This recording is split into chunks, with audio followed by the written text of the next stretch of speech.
G'day to the Genre Fiction Podcast. My name is Harry Colfer. And I'm Jack Roney. Yeah, you almost missed your cue there, Jack. I'd like to welcome Claire Connolly. She is the best-selling author of more than 100 angsty, passionate romance novels. I had to actually go and look at what angsty meant, but anyway.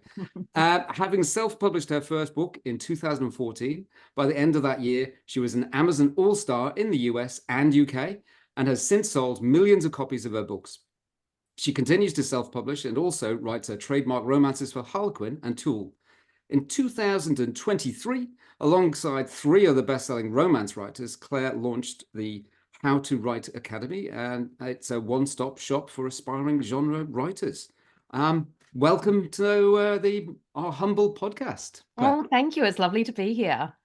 100? Have you the whole podcast could probably be taken up by us reading out your titles. Gosh, I would only remember probably 20 of them. So one of the reasons, well, we obviously love to have you on the podcast, but give us some sort of idea of what your sort of journey was. From where did you start and how did you get into writing and how did you get to being the superstar you are now? Oh gosh, that's very kind. Well, I have always written, really, I'm one of those people who wrote as a little child, made the books with the staples down the middle. And I wrote my first Mills and Boon when I was 15 years old and sent it off, submitted it, and it was rejected. But I actually have that rejection letter framed and I'm looking at it right now. It's above my desk because it's such a good reminder to keep pushing on even in the face of failure. It definitely was not good enough to be published. I've still got the manuscript. It's a wise choice by Mills and Boon. They know what they're doing. But I kept writing and I kept reading, more importantly, reading really widely. I love category romance. I'd say that's my bread and butter, but I read everything as a teenager. I grew up in a pretty small country town in Queensland, Mount Tamborine, one of those beautiful places on earth. But there wasn't a lot to do. And unlike today, parents didn't seem to think that it was their job in life to drive their children here, there, and everywhere and entertain them and make sure they never had a bored moment. So there was a lot of time walking to the local op shop and buying bundles of books and I was on, first name basis with Beryl and Maeve and all the women who worked there because I'd go in every Saturday and get a new bundle and return the old ones. And so just reading, always writing. Even when I wasn't writing fiction, I was writing blogs. We lived in the UK for 4 years and Whereabouts? So we were in London, we were in South Kensington and then Barnes. I'm sorry, I know, but it's the place of my heart. I love it. I just, COVID really made it difficult. We were actually over there in February 2020. Oh God. I know. So just ahead of the wave and I haven't been back since, but I'm super keen, I think next year to head back. But it was a great opportunity to write lengthy emails to family back here and a private blog just for our family and friends of what we were doing. So I think it's writer's right, that saying, even if you're not actively working on fiction, you're finding a way to express yourself in words. It was toward the end of that trip that I really decided I wanted to try for Mills and Boon again. And I began writing. We meanwhile moved back to South Australia, became engaged and did all the family sort of thing, but I didn't stop writing. And submitting to Mills and Boon and being rejected by Mills and Boon, which is, a horrible experience, but rejection is a part of it. I'm not one of those authors who had their first manuscript accepted and had glitter bombs thrown everywhere, unlike our friend Ali Blake, a mutual friend of ours, who is one of those unicorn writers. But you learn a lot through rejection. And the more I submitted, I started getting what I now realize were actually the good rejections, the really detailed feedback where they're sort of inviting you to fix that and resubmit it. I didn't realize that at the time. I didn't really have a romance writing cohort who could tell me, oh, you should push on. So I tended to put those manuscripts aside. But when I was home with both of my children and I was about to give up. I think it was one rejection, almost too many. And my sister and husband both said, look, you should try that self-publishing thing. So this was May 2014.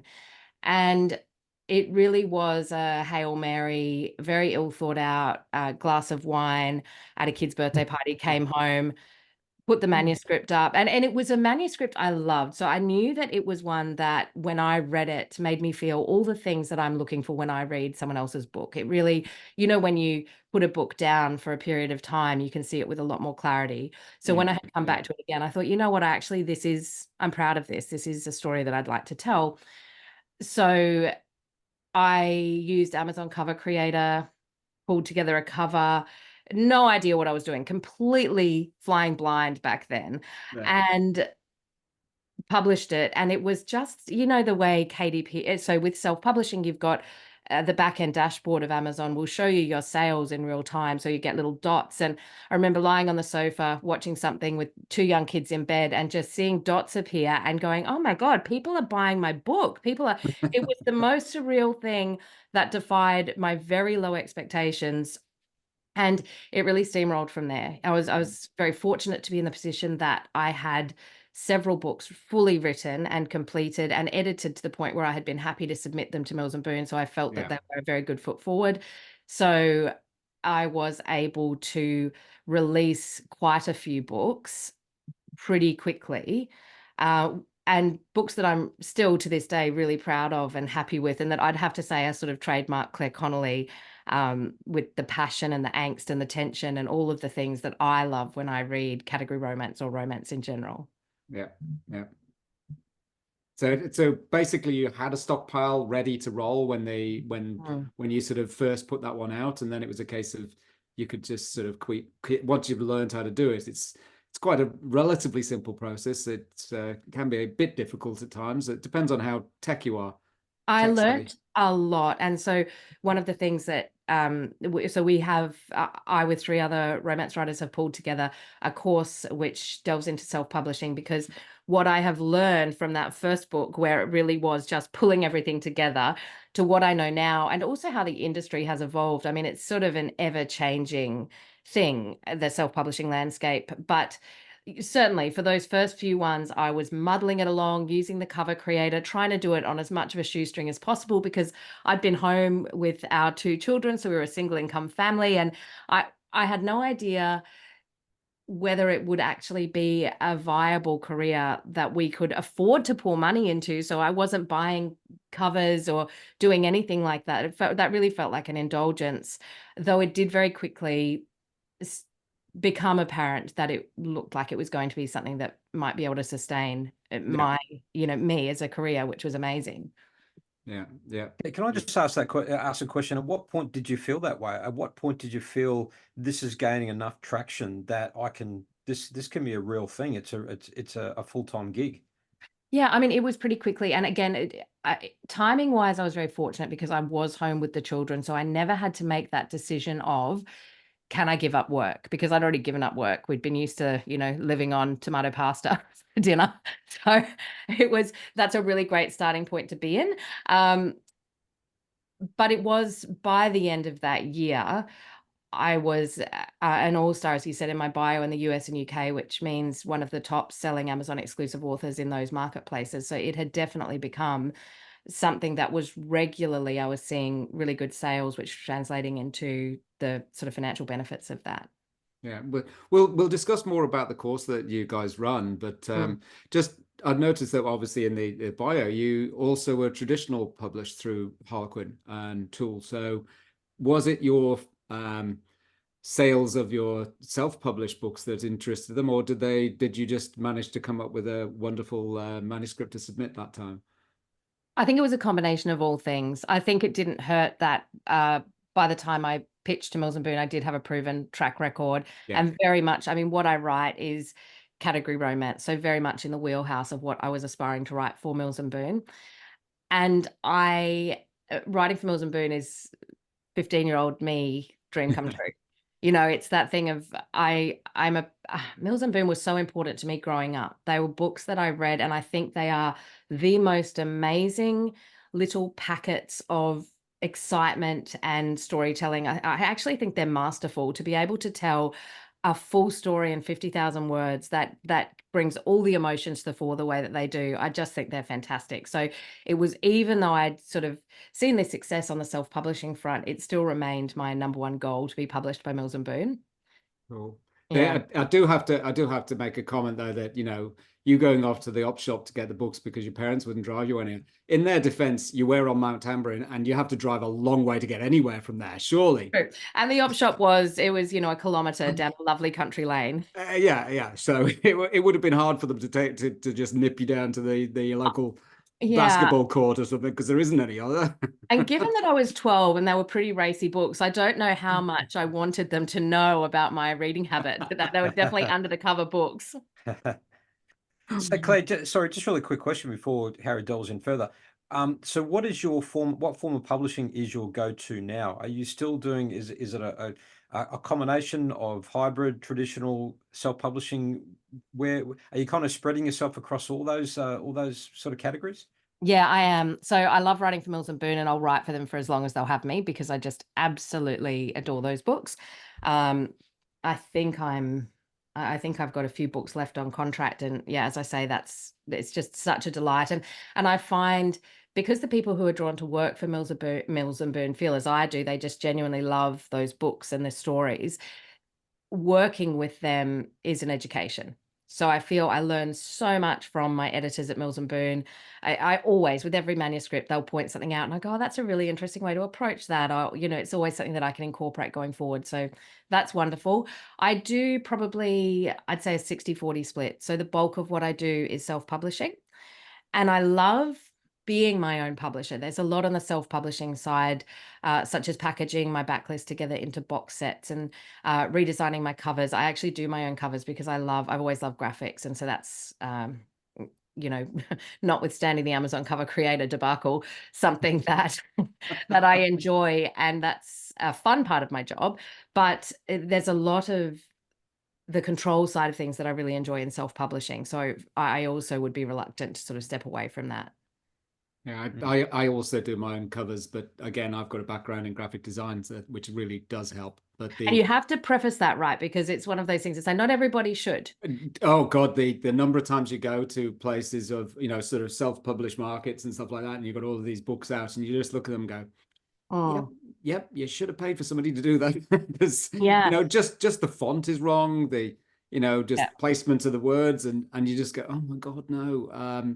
So yes, I mean, I've had a few years of, I mean, I managed to blag my way in because I just learned how to use the computers, and because I was using a Mac, the sort of design elements and graphics became sort of second nature to me. And so I just turned up to a design studio once and sort of said, I've heard you're looking for somebody to do some work, and showed them I could do it. And once you've got a bit of sort of experience up, you can then go apply for someone else. And I just went through several different studios, just getting all this experience and of you know, different adverts and designing this and that. So yeah, it helps when you then come to the situation where you've know what a book cover should look like, and the pitfalls of, you know, just simple stuff like, as I say, fonts and the like. I've just I mentioned the Whitsundays Writers Festival. I was asked, so have you got an upcoming book this year? And I went, oh yeah. Oh, you could put it in for the you know, new releases. And then it was like, oh, got to do a cover. So I haven't finished the book yet. So this is the first time ever I've got a cover done before I finish the first draft. See, so I love doing the covers before I finish doing the draft, because I find that it can be really motivating and keep you kind of anchored to the end product, which does pull me through the tough sort of saggy middle section of writing. Yeah. And it's another way of procrastinating as well. You can be having fun. You know, well, when you can be playing around with a book cover. Yeah. The thing is that once you've designed a few of them and it's in a series, you want to try and keep it very similar. So often a lot of the design elements are already done for you. You've just got to copy, duplicate the file, and then change the images and the words. But you don't want to screw around too much with any of the design elements, because you want it to look like the previous book's part of that series. And a question on book covers, Claire, how did you find the right formula that finally worked for you, in terms of, did you experiment with your ebooks initially, for example, and found that changes to your covers generated greater interest, and you started to stick with a formula that started to work over time? Gosh, I think my covers are all quite different, or I a lot of my back catalogue have similar covers because in 2019 I did a whole recovering exercise, which took a long time, but I tend to keep my series. So if I start a new series, I tend to do a different looking cover for that, though I do experiment a lot. So I will, if I put a pre-order up and I feel like it doesn't have as much traction as I would like, I'll change the cover during the pre-order period and see if that works better. It may be a question of the keywords not being right, or the blurb not being right, or the subtitle not being right. So there's a few things that I'll tweak. I think the cover, it's super important, but on Amazon, the way the algorithms work, I think that keywords and subtitles are really important as well. So for romance, I will get my tropes out in the top of the blurb so that people know, if you're a romance reader, you're going to go, oh, I love Marriage of Convenience books, or I love Secret Baby, or whatever. So I always make sure whatever is the biggest selling point of the story is right up front, so readers don't miss it. But really trial and error with covers, and also being a very devout reader of romance. I know what speaks to me. Yeah. And I think that's important, because it's not just about being a pretty cover. I actually that was a real misstep I took with a series that I'm halfway through releasing now, my Redemption series. This is the paperback cover, which is different to the ebook, but I did the most amazing artsy covers for this book, which were, so it's My Dying Breath, Hand on Heart. And so for this one, it was like this lungs that, sorry, I'm sorry for podcast listeners because you can't see, but we can put this out, but anyway, keep going. It was pale pink with flowery lungs, and it bombed because it didn't speak to my readers. It was beautiful. And if I do beautiful different parts covers, of viscera and stuff like that. yeah, it was great. But I think I'll release them as dust jackets as special edition, for special editions. But and that's the fun of it all. But you have to be able to separate yourself from your writing, and if you're doing your own covers, from your covers, and put your business hat on and be really dispassionate about it and go, well, this isn't working, so quick pivot. And how do you obviously if you've got a 60-40 split, how does the time difference work out? Because from what I understand of traditional publishing, it takes ages. So the whole process of producing a book seems to take a phenomenal amount of time compared to self-publishing. Because I'm literally looking at, I'm hoping to get the first draft of book 4 out. Well, I'm hoping by the end of the month, but we'll see. But then that's to get published by the end of November. But to do that traditionally, they want 6 months to at least to be spruiking the cover and the whole, and having the book almost completed. Yeah, it's definitely different timelines. Which is nice. It's actually quite nice to know that you've got a book put to bed and you don't have to think about it for, say, for category romance, it's a shorter lead time. So it might be 9 months by the time it's signed off. But that's lovely, because sometimes, I don't know about you, but I've got it a little close to the wire on self-publishing, where I've had a pre-order and for one reason or another, I've maybe got the edits off late, or I've got them back late. And so it's actually very nice to have a book fully done and off to your advanced readers ahead of time. Yeah, I think everything's down to the wire when it comes to me, but anyway, that's another sort of that's your story. process. Trust your process. And do you have your own? Having a process is what my problem is. Sorry, Jack, go on. No, sorry, Claire. So Claire, do you have, with your self-publishing, do you actually have a fixed schedule that you try to stick to? Theoretically, I do. I work with pre-orders, which helps keep me on track. And I have a very ambitious annual calendar, which has when I would like to write. So I tend to start with my year looking at when school holidays are, because my children are teenagers, so I have to factor that in. And then I'll put in when my Mills and Boons are due, because that's hard and fast, so I can't shift that around. Then I'll look at my calendar, work out when I have free time for writing, and I kind of work around that. I then have to go back and look at releases, and ideally not have things releasing, too many books releasing too close to each other, because that's just a waste apart from anything else. So unless in a series I'm trying to gain momentum, and I might do them a couple of books quite close together on the self-publishing side. But so there's a lot that I do consider, but I don't always get it right, as evidenced by the fact in July I have 3 books coming out, 2 self-published and 1 Mills and Boons. That was a bit of a whoopsie by me. And what is ideal for you after experimenting? You say sometimes the gap between books might vary, but what do you find is the best period between book launches? Yeah, and look, it does depend on how hot a series of mine is. Like one of my biggest years ever, I actually only released 4 books on the self-publishing front, which again, they're category romance, are about 50,000 words. And so they were sort of 3 months apart. It worked brilliantly. Other times, if I'm doing a series, I might release them more like 8 weeks apart. It really depends though on whether I can write them to that quickly. I will, if I can't, I'll release my box sets in between. So to break it up a bit. So I might do, you know, a book and then 10 weeks later, another book, and then I'll do a box set a month after that. So it just keeps things ticking over. Mhm. And Yeah. with box sets, I really like, so with a series, I'll brand them all the same. And then with my box sets, I brand them quite differently because I'm trying to speak to a different reader who, well, the same reader who might pick up a different book. So it's, I have a lot of fun with that sort of thing, trying to draw people in, lure them. Are you doing, with your self-publishing, are you doing POD, or is it print on demand, or is it just ebooks? I do a mix. Right. So, and to be honest, that's because I'm a bit of a one-woman wagon. So I would like to do that with all of my books, but I do have quite an extensive back catalogue, and it's a question of time. At the moment, I tend to put my time into writing, mainly, to be honest, because that's what I absolutely love. So I really lean into that. It's I'm not a writer who really ever finds it a torment to be at the keyboard. It's the opposite. I hate being away from it. I hate when I'm not in a book. So the thought, I do admin work. I tend to do it. I'll create admin weeks where I have a break in my writing schedule, but there is so much to get through that going back and doing my back catalogue, turning them into paperbacks. Because of course, when I started, it wasn't so easy to do paperbacks. I wasn't aware of anything like Vellum.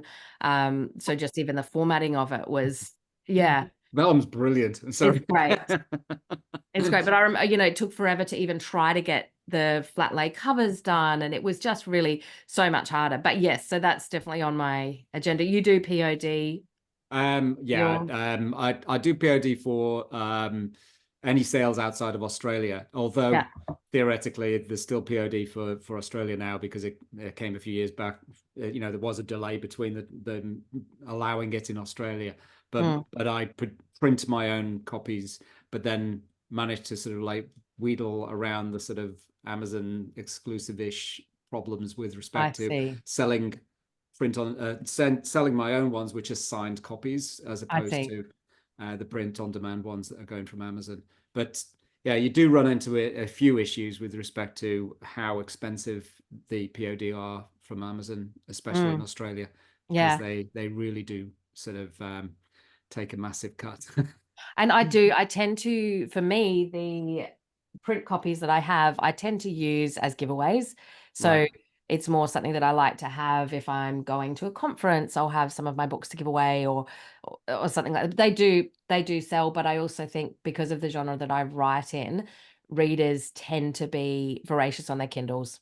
They just a lot of my readers are reading at least a book a day. Just chewing through them. Yeah. You mentioned category romance. Can you just clarify exactly what that is? Is that explain it to me, please. Yeah, so category romance is basically what you would think of as a Mills and Boon. So you think about Harlequin, Mills and Boon, they have several categories under that broad church. So there's presents or modern, which is the line that I write for. And so a reader who comes to my category have very specific expectations. So they know that they're going to get the billionaires, the royals, the really high fantasy, escapist, passionate, sexy. There's sex scenes, open door in my books, and books by authors who write for my line. Another category is medical. So readers come to that and they're actually looking for the romance, but it's less, there are some that are a bit open door, but it's more about they want to come in and experience a full medical drama like ER with a love story at its center. So they're often written by ex-nurses, doctors, paramedics, who can include a lot of that really realistic information. Yeah. I'm thinking that could work for you, Harry. We're just talking off air before we started how your book 4 that you're about to put out is probably going to be the end of the current series. So just think about that. So medical romance, I reckon that's your ideal. I do Do our believe How I to only Write have to. Love course next. Learn the romance stuff. Well, we've had that whole thing because we've had Ali on the podcast and discussed all of that. But it does the word count is less apparently. So what's your average word count that you have to Yeah, do? so 50 to 55,000 words Wow. generally for, yeah. So Cool. it's great. And some of the lines, so historical is another category, those are longer. So they tend to be about 80,000 words. But on the whole, I'd say 50 to 55,000 is pretty much the standard for category romance. So there are other, sorry. Sorry, can I just ask, because I write crime fiction and usually we're talking 80, 90,000 words, and I often hit that 50 to 60,000 word hump, and you got to push through to get to 80, 90,000 words. And do you find that 55,000 word is a more comfortable word count in terms of getting to where you want to get in your story, as opposed to having to push through those extra maybe 20, 30,000 words? Alas, no, it's all relative, because for me, that's 20 to 30,000 words is mine where I go. And it's funny You've because just got a different hump. it's just a different milestone.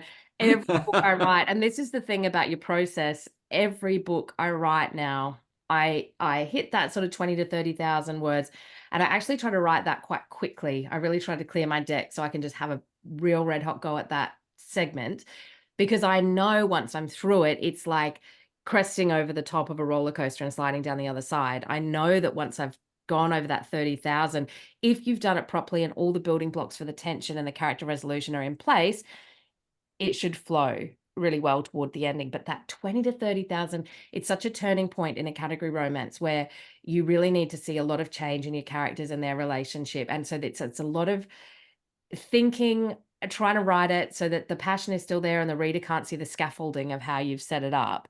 And so that's, I find that a bit. And that's where I always go, this is a terrible idea. No one's going to read it. I'm going to get 1 star. It's awful.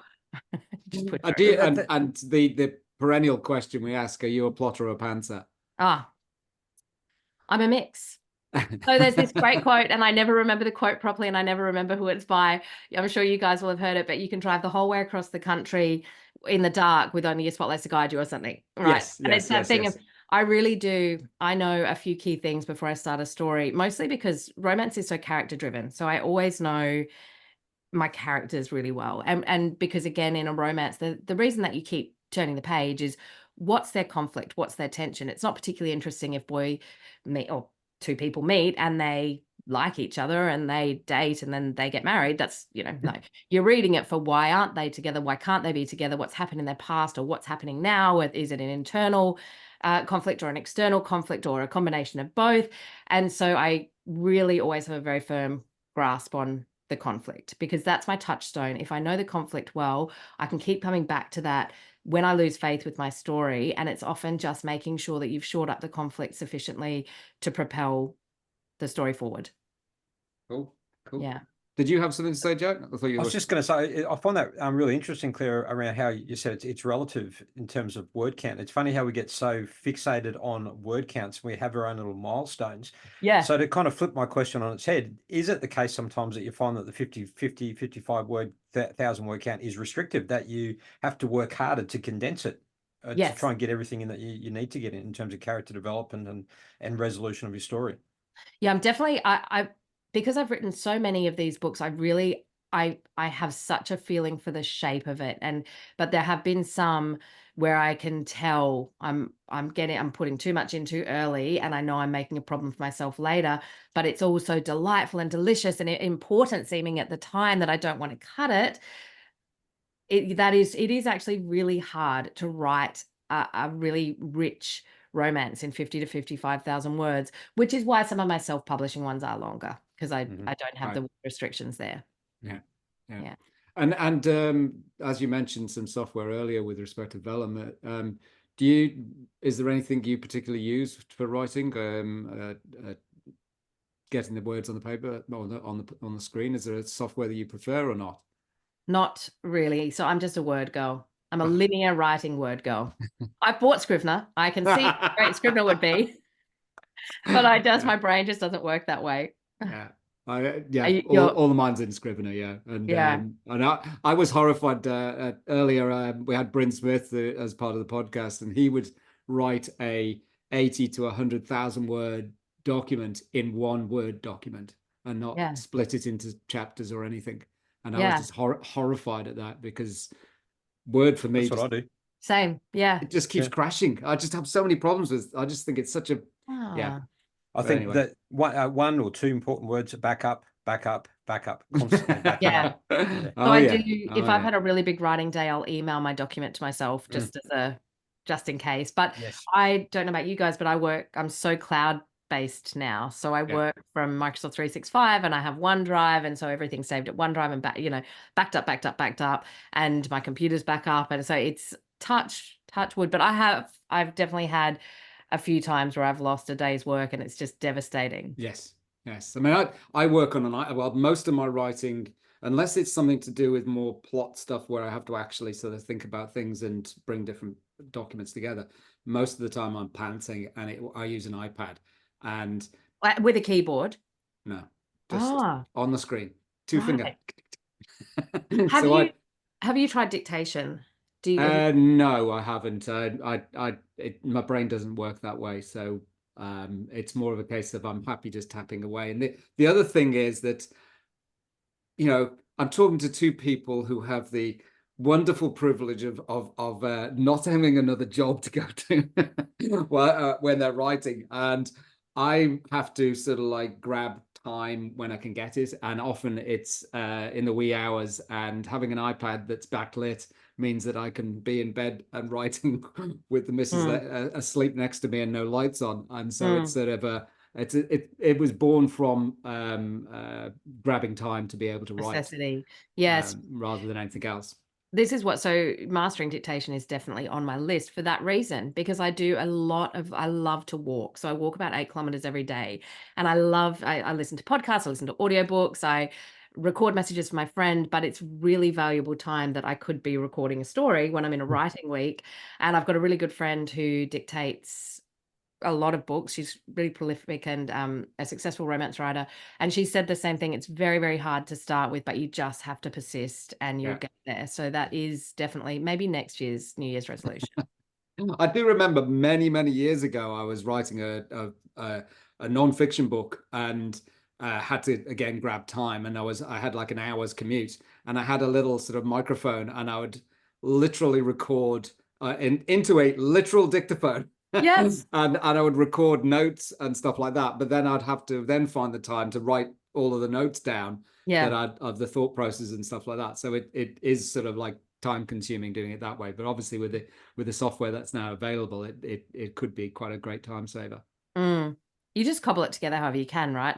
And my process has certainly changed, as I'm sure yours has, both of you, over the years. What works for you at one point in your life and in circumstances doesn't necessarily work now. And it's just about kind of being prepared to be nimble and work out what is right at that time.